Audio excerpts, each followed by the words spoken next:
Good morning to you. 9 o'clock on your Saturday morning. Thanks for spending some time with us today. I'm Samantha Johnson along with Lindsay Monroe, and depending on where you're waking up this morning, you might have some storms in your neighborhood. That's so funny because I was literally just looking at our camera network, seeing who's getting not only just rain, but some very heavy rain, lots of lightning, and who's waking up to just kind of a nice sunny morning with some increasing clouds. And that is the case up in Carmel right now. Looks pretty nice. Up into the farmers market, getting everything set up, ready to go. Dry weather still currently in Carmel. Now, I'm not going to say with 100% certainty you stay dry this morning, especially up in Carmel. I think there may be an isolated passing shower as we get closer to about 11 a.m. to noon. And then most of us here in central Indiana do get a little bit of a lull as we look ahead at the forecast going into the afternoon. So right now, we are looking at temperatures that are climbing back up through the 70s. In fact, during the overnight hours, we really didn't cool off all that much. We're at 74 now. We've been at 73 since about midnight. Winds are out of the southwest. Dew point is elevated and only climbing as we continue to add moisture to our atmosphere. So getting our day started humid. It's going to stay very muggy throughout the course of the day. Wanted to talk about where the rain currently is falling. The secondary round now moving into the Fort Wayne area down the I-69 corridor as it's marching off to the east, slightly southeast. So right now, Kokomo seeing the heaviest of this with very frequent lightning now approaching Marion, now approaching Fairmount, and eventually into Elwood here as we look down into Tipton County as this is all kind of shifting off to the south.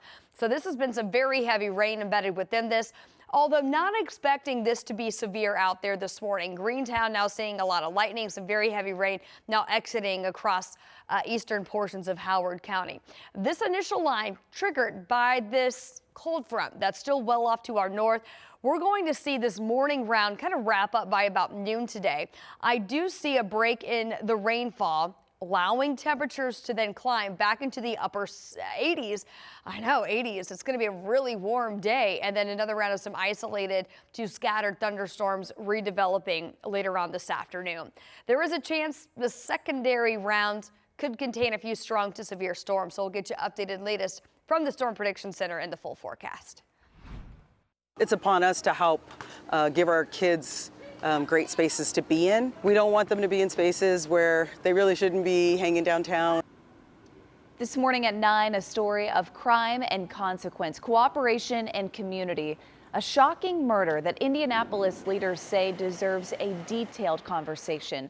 A 23-year-old killed in a downtown parking garage and a 14-year-old now charged with his murder. That teenager is accused of killing 23-year-old Brett Scroggum last week as he was heading downtown to an Indians game. Police found him shot in a car and he died 2 days later. Now prosecutors confirm that shooting started as a carjacking.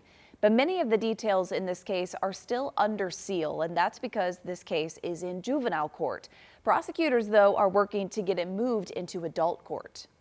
We have a family who is grieving and going through just unimaginable pain, and they are looking for comfort and they are looking for justice, and that's where our energy and effort is.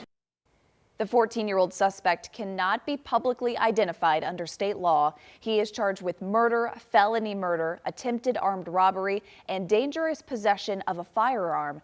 Just last year, 46 juvenile cases were filed or waived into adult court, and that waiver process, which starts with a hearing, can take about a year. This morning, the mayors of Indianapolis and Carmel are announcing plans to file joint solutions to cut down on crime here in central Indiana. Democrat Joe Hogsett and Republican Sue Finkam say they are inviting mayors from cities in 9 counties here in central Indiana to join them at a new regional mayors public safety partnership summit. It comes a week after Finkam took to social media alleging the criminal justice system in Marion County is having a negative impact on safety in Carmel. A joint statement from Mayors Hogsett and Finkam says, quote, crime takes a toll on every community. Individuals who commit crimes often move among jurisdictions, creating challenges that no single community can solve alone. As mayors, we are committed to working together to address this critical issue on behalf of those we serve.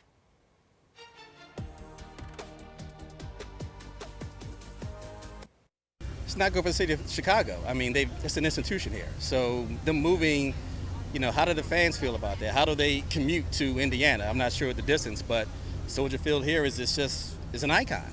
The Bears are an icon here for Chicago. So for them leaving, it's like you're taking a part of the city away, like you're ripping a part of your heart out from the city. It doesn't really affect me because I don't live in Chicago, so I have to drive 3.5 hours anyways to watch them play.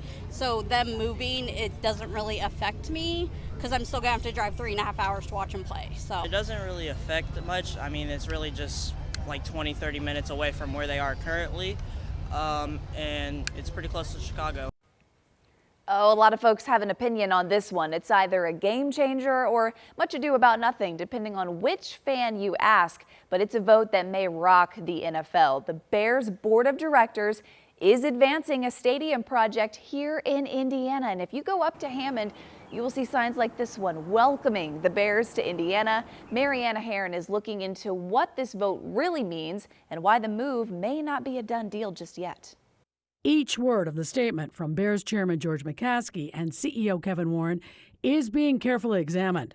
They say the board of directors voted to advance their stadium project in Hammond, but they also add the exact site to be selected. That leaves Illinois leaders believing there is still time to negotiate.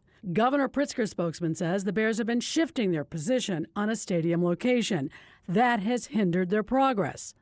However, Indiana's Governor Mike Braun welcomes the Bears update, saying an NFL franchise in Northwest Indiana will be an economic boost to the entire region like we haven't seen before. This is the story of J.B. Pritzker, and again, obviously, this mechanism that's being used of these tax break, that's one of the only ways to work with these people. We've given away so much and got so little. GOP candidate for Illinois Governor Darren Bailey and other members of the GOP are putting the blame game on Governor Pritzker's office for failing to coordinate a Bears solution. I think there's some things that we could have done to give them tools, give Arlington tools, give the city of Chicago. But ultimately, Marianne, I think the Senate, the House, the city of Chicago, and the Bears did not sit down at a table and talk together. Earlier this week, House Speaker Chris Welsh made it clear he is in no hurry to call a special session of the Illinois General Assembly. I don't think a special session is going to be required.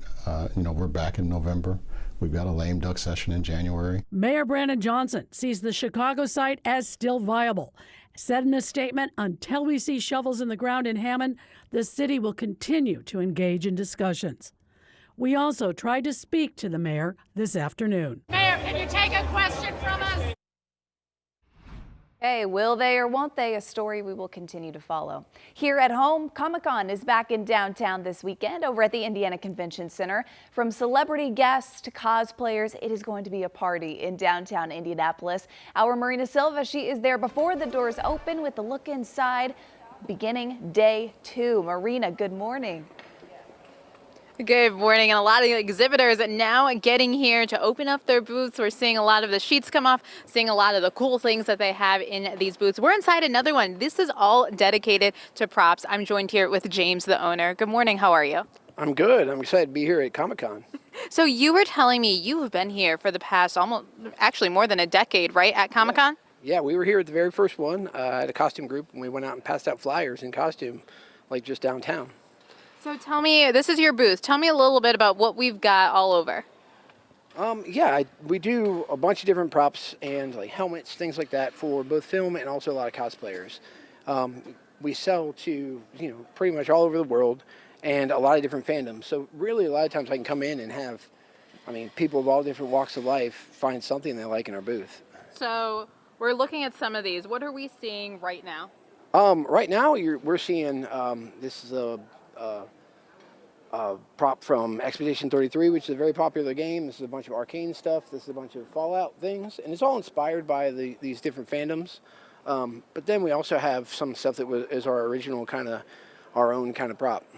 Awesome. Well, thanks so much for joining us today. There are props for all ages at some of these booths. We've seen different things from different booths. So we're seeing props, we're seeing shirts, we're seeing stickers, really things for all ages. So this opens at 10 o'clock if you've got a VIP ticket, 10:45 if you have a general admission ticket. So we're going to continue to check out what else is in store for Comic-Con, but we also want to let you know there's a lot of celebrities here. We know Nicolas Cage is making an appearance. So right behind this booth are where some of the celebrities are actually going to be set up, Samantha. So a lot going on in just a little while when people get here.